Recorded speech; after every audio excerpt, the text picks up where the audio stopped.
Hi folks.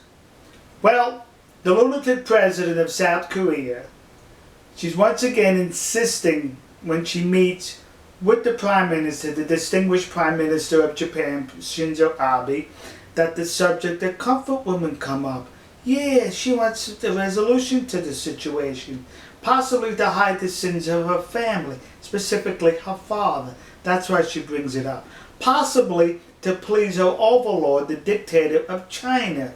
Maybe that's why she continues to bring it up.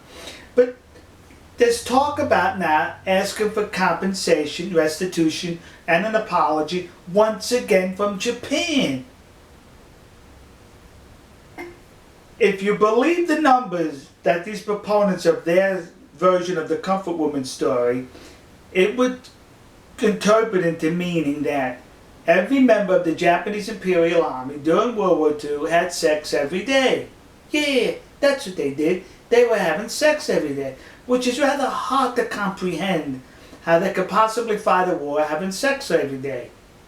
So those numbers don't hold up from their part of the story, as well as compensation and apologies have been done and paid for in the past.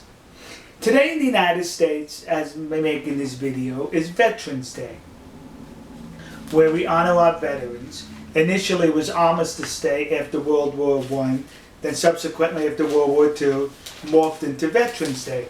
And on the front page of the Dallas Morning News, right here, appears this article. This article is in reference to a brave young lady who served in the United States Army as a nurse.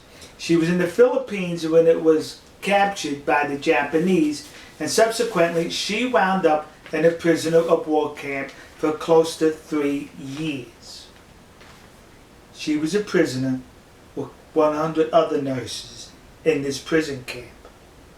She discusses at length, she passed away in 2006, but prior to that, she discusses at length the horrible conditions at that prisoner of war camp. But every aspect of life, it was horrible, deplorable, and not acceptable. But you know what she never mentioned that happened at that camp? Sexual abuse. Now, why didn't the Japanese guards engage in sexual abuse of these 100 nurses?